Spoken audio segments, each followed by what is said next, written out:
welcome. Thank you so much for joining us today in our February collaborative cooking class with Healthy Denver Inc. and Chef It. So this month's class is Build Your Best Charcuterie Board. So thank you so much for joining us, and there's a link below where you can find a blog post with a lot of this information. If you're more of like a visual read it type of person, be sure to check out that link as you're watching the video. So how much charcuterie should you plan for your party? Charcuterie boards are, you can just eat them, you know, one or two people snacking on them, but oftentimes they're great dishes to take to a potluck or even a special event. So we've put together a calculator so that you can type in the number of guests you're expecting, and then it will tell you how much meat, cheese, and then other stuff to bring. And we'll get into what exactly the other stuff is. That way you can know that you're going to have enough goodies for everyone at the party to get to enjoy them and give you compliments on how great it was. So go ahead and check out that calculator. But a good rule of thumb is about 3 ounces of meat, 3 ounces of cheese, and then 3 to 5 ounces of the other stuff for the amount of people coming. Now, we also have a guide for how many different types of things to bring. So do you just want one meat on your board? Well, if you only have 2 or 4 people, that'll probably be fine. But as you have more people, you're probably going to want to bring in a few more options of meats and cheeses and such. So be sure to check out that blog post to see the breakdown of that.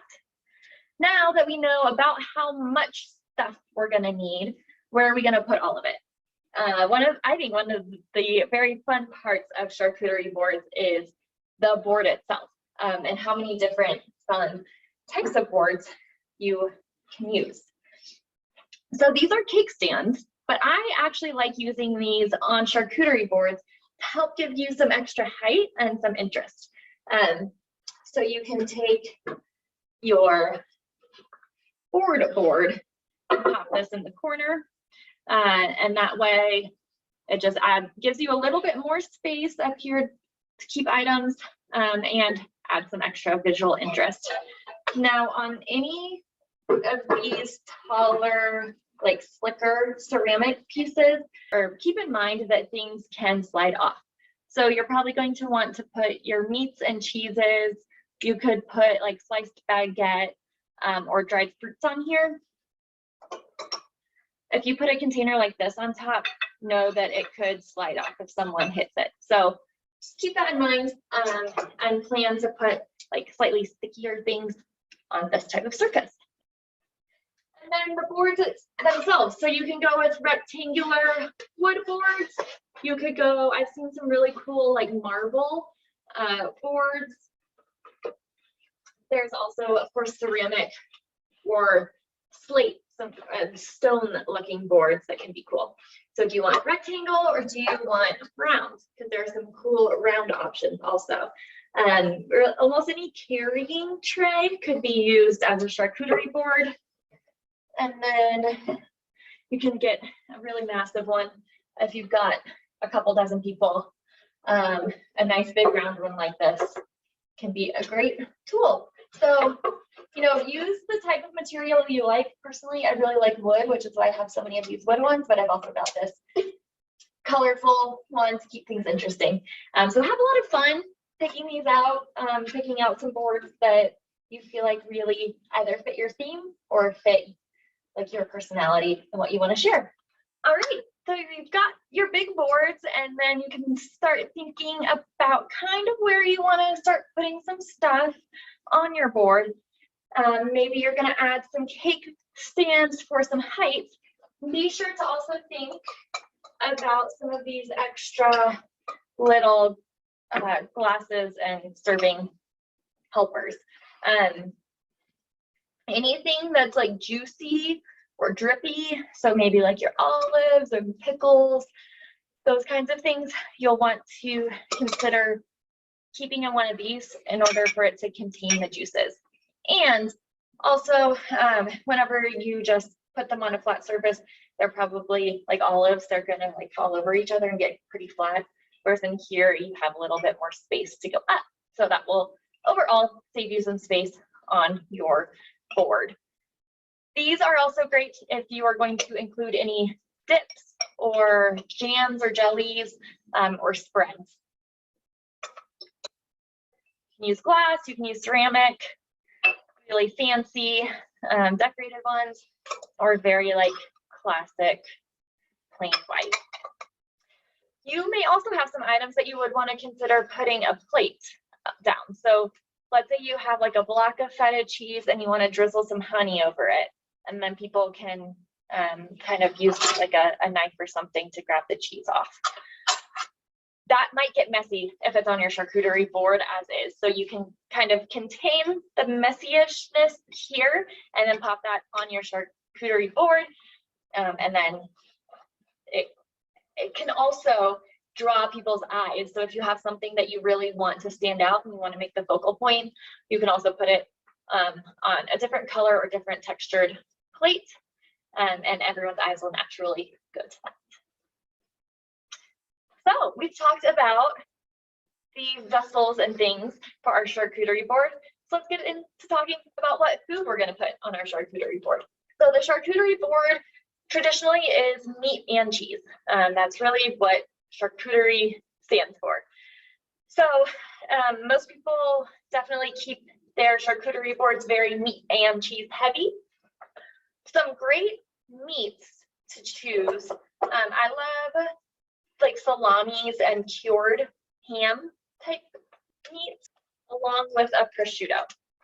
So you want a couple things that are maybe on a little bit saltier, and then consider having another meat or two that isn't quite as salty, just to give people's palates a moment of less saltiness. I also enjoy adding in a spicier meat if possible. If you know your crowd of people is going to like that.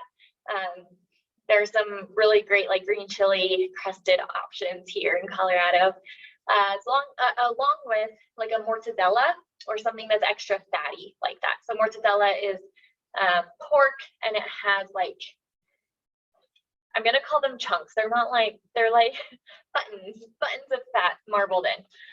So it's a really like fattier, richer meat. And I think it just gives a good complex collection of meats on the plate. So look for your cured hams, and then a couple fattier ham options, along with a spicy meat or two if you would like. And then that brings us to cheese. All right, with cheese too, you want to be thinking about including a variety of cheeses. So you might want to choose a tangy option like a blue cheese, along with a creamier option, maybe a brie, and then some aged cheeses can have great flavor, a farmhouse or a younger cheddar or something. And then cheddar is cool because you can have a mild version of a cheddar or a really sharp version of a cheddar. So again, if you only have like 6 people or a dozen people, you might only have 2 or 3 cheeses. But if you are making your board for a larger group of people, you can bring more variety of cheeses and really have some fun picking out. Maybe half of them are cow's milk based, and then 1 or 2 of them are sheep's or goat's milk also. And I think it's so much fun to taste the differences right there in front of you. So with your cheeses, just make sure that you have some flavor, some cheese flavors. Make sure you have some variety in the flavor and texture of the cheese to keep people kind of interested and poking around the plate to see what else is there. All right, now our third category, we've moved past the meat and cheese. Now let's talk about the serving vessel. And so that's kind of how are we going to get those meats and cheeses? Do we want to stack them into like a little mini sandwich? Or if there's a spread, what are we going to put the spread on? Crackers are a great option. These are still wrapped up.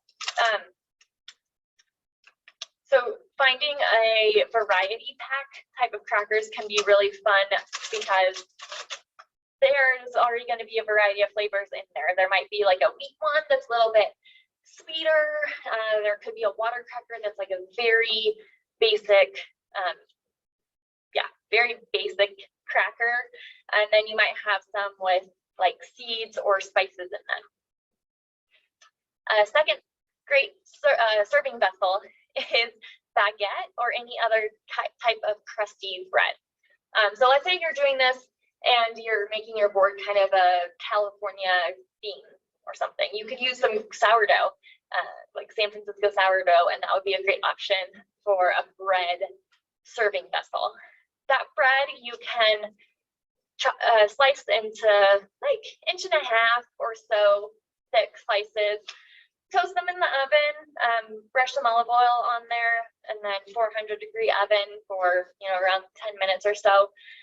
That will just help so that whenever people are using that bread to add on a spread or anything juicy, the bread doesn't get too soft too quickly. And that toasted flavor is just adds a whole nother yummy element to your charcuterie board. One more serving vessel that you may or may not think of right away when you're thinking of charcuterie is you can use vegetables. So it could almost be like a combined charcuterie and crudité board. So any like sturdy vegetables like your carrots, bell pepper slices, sliced cucumber, cauliflower, broccoli, those kinds of things you could include on your charcuterie board too if you wanted. Now our fourth category is going to be salty items. And salty items, so some of your meats and some of your cheeses and some of your crackers might be already salty. But we still want to include some more salty items because a lot of people really like salty, especially when we're snacking. So olives are a great choice. Castle Vetrano olives, I think, are really great, like refreshing olives.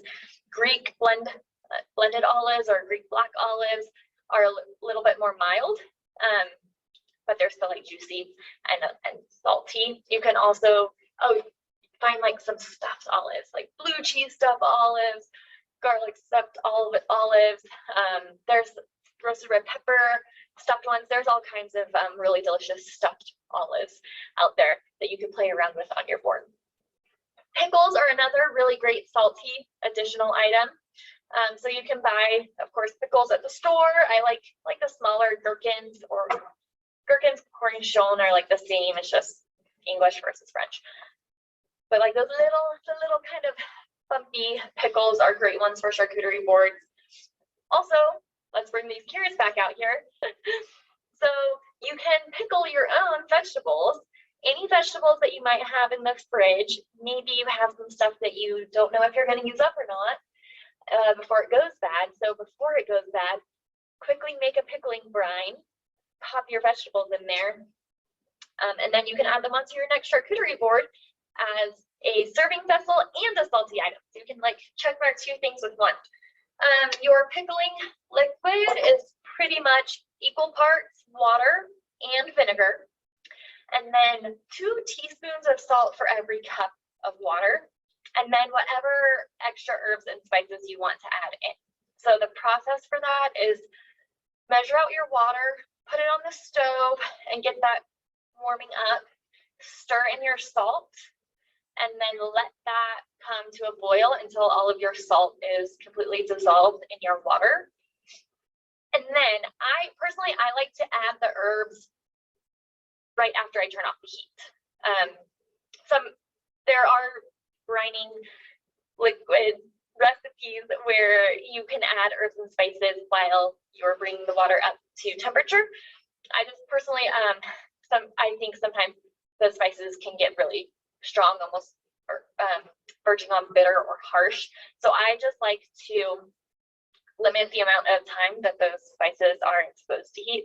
So once the salt is dissolved, turn off the heat, add in your herbs and spices.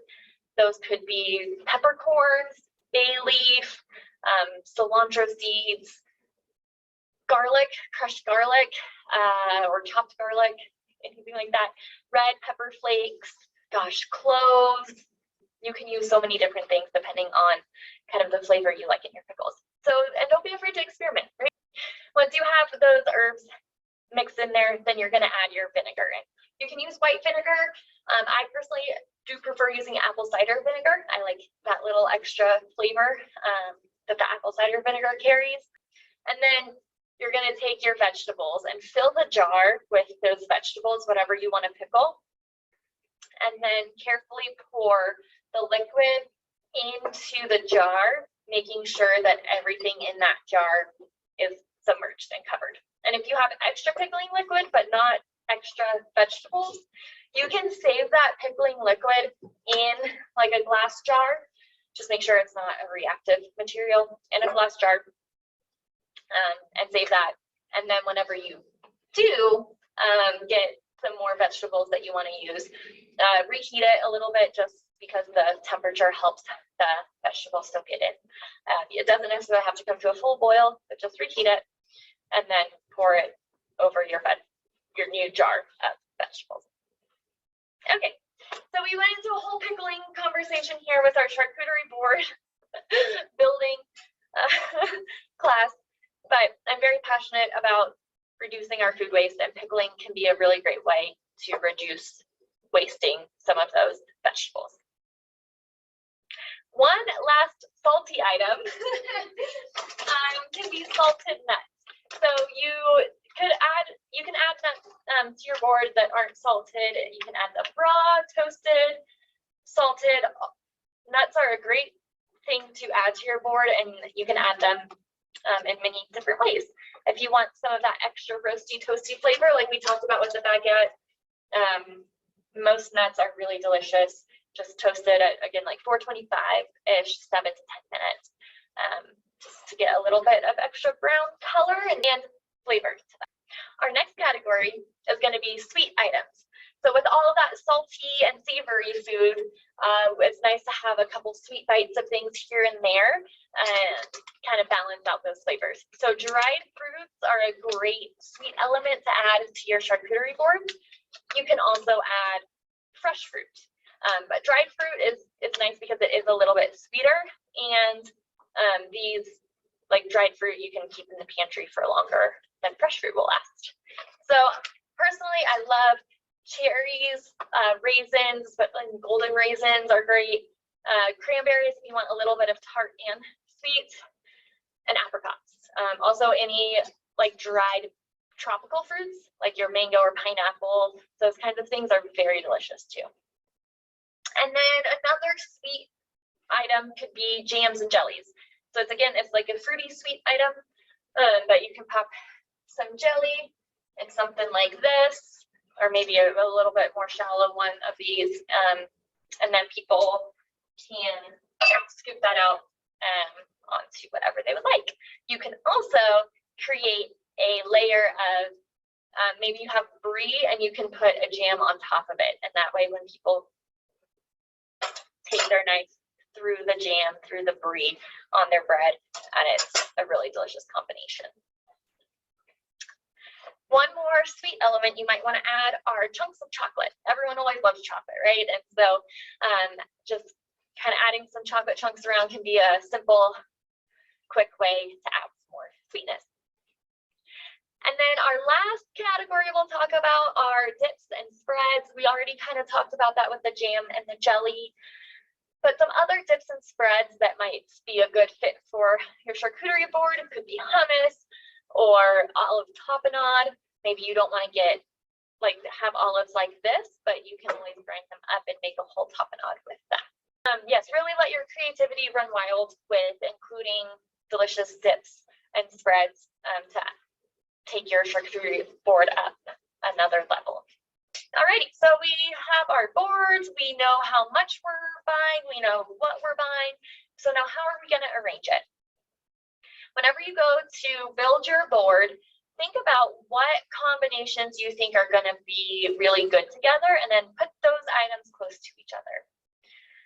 Also, think about varying color throughout the board. So you don't want all of your like red meat in one corner and white cheese in another corner and green olives here.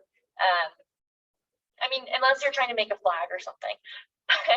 Think about balancing the colors overall, and that'll just add a nice visual aspect to your charcuterie board. You also want to think about different like shapes and textures within your board. And that can be achieved really easily with your cheese, because a lot of the cheeses you are going to be cutting anyway.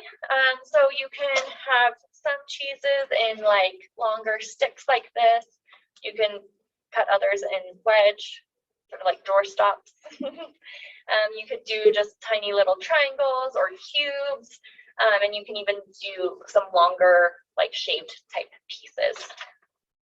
One of my favorite little extra things to do with cheese is with Parmesan cheese. So I love grating it down, and you can buy it grated. Just make sure that it's like it says shredded cheese on the label, not grated, because a lot of times the grated cheese, they add extra ingredients to make sure that it doesn't clump, and then that can mess you up once you go to the oven. So if you buy already shredded cheese, just make sure that you can see the shreds and it's not just like a powdery blend. Okay. So you are going to put this on a sheet tray in just a little, like a tablespoon worth in a heap, and then pop that in the oven for around 5 minutes. They go pretty quickly, and you'll see it bubbling. Once it's this more golden color, then take it out, let it rest a bit, and then you can remove those from your sheet pan. Now, if you have silk pads, this is a great reason to break out those silk pads and use those. If not, parchment paper is usually enough to do the job. I just recommend putting at least parchment paper down, because these can stick to your sheet trays and they might break as you're trying to get them off. They also don't come off of aluminum foil as well. So parchment paper or silk pads, I recommend. And these are just great crispy little Parmesan crisps. And when people see these, they think it's complicated. They're like, oh, wow, that's so impressive. They're like, it's really easy. You just heap it on the sheet pan, put it in the oven, and then bring it back out. So here's an extra little cheese tip for you. And then with your meats, you can do some fun, so like pepperoni style meat, you can roll them up into these log looking things, and put those on the plate and kind of stack them up, and so that will create a little bit more visual interest than just having like flat pieces of meat on the board. In a similar vein, you can take your meat, so maybe kind of like a salami, and you want, here's the trick, is that you're going to have these pieces be slightly taller as they go out. So you're going to start in, and then they're going to get taller as you go out. And so you take it and you're going to fold it in on itself and roll it in and keep rolling, and you're going to add more and more meat to it until eventually you get to something more like this size. And I'm just going to add this right in here. Oof. And continue rolling. And then you can get something that kind of looks like a flower. So I recommend cutting this in half here, and then you can kind of loosen them up. That way people can really see that it looks more like a flower. So that can be a fun extra little thing to do with your meat to make it look a little bit more festive. All right, and then one thing that you might forget, but is important to remember, is if you're going to need any serving tools along with your charcuterie board. So if you have softer cheeses, people might be able to use crackers to grab the little bit that they want, but having a small knife, especially like a cheese knife around, can be very helpful.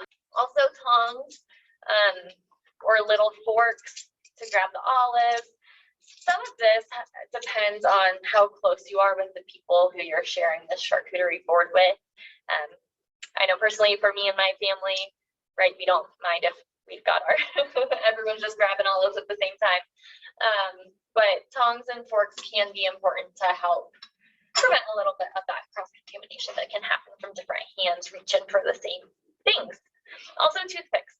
You can have well, really like a cup kind of like this, full of toothpicks, and people can grab items with toothpicks too if you don't want to take several forks. And typically for the charcuterie board, it's something where people will either maybe be gathered around it, picking at things, or they might go through with a plate and grab stuff quickly and then go. But I feel like a lot of times we're standing and eating when we're eating the charcuterie. So consider keeping everything around bite size. If it's something like a carrot stick where it's easy to bite it in half, or a piece of baguette, that's fine. It doesn't have to be exactly bite size, but you don't want to include anything that's too big that's going to take like a fork and knife to get through. So think of things that are going to be pretty easy, one bite, fit in your mouth simply. Also, that goes with too small. You don't want to include anything too small where people are like getting frustrated trying to pick things up. So I would say try to keep things larger than about the size of a quarter. Okay, thank you all for joining us to learn how to build your best charcuterie board. We hope that these ideas have given you a good game plan for the next time you prepare a charcuterie board. And hopefully we've piqued your creativity a bit to try some new things. If you follow the link to our blog post, it has how to plan for, or it has that calculator for adding in your total number of guests and then knowing how much to buy for each thing. So that's a very helpful resource. We also have down at the bottom some fun ideas for themed boards. So overall, charcuterie boards are pretty European in style, especially French, but you can definitely say, oh, I want this one to be very Spanish style, or maybe even like a Greek style one. And then you can always have fun with it, bring it into the new world. And as I mentioned earlier, like a California theme board, you could do like a Seattle or Alaskan, Pacific Northeast style board, and even add salmon. Maybe you don't want meat, or maybe you want meat and salmon. And that can be a fun way to kind of refresh your charcuterie boards and keep those creative juices flowing. You can also do a dessert charcuterie board where it's a lot of fruit, you can have like cookies or pieces of cake, man, all kinds of good stuff. Chocolate sauces, chocolate chunks, marshmallows even. Man, the possibilities are truly endless. So I hope that you all can take this and have a lot of fun the next time that you build a charcuterie board, and we would love to see. So next time you do, tag us or add the photo to, if you do Instagram or Facebook, and tag Healthy Denver Inc. and Chef It, because we would love to see all of your creations. Thank you so much for joining us, and be sure to join us in March for our next cooking class. Thank you again so much, and thank you to Healthy Denver Inc. for helping collaborate with us and get these classes out there to everyone. So thank you so much, and we'll see you soon.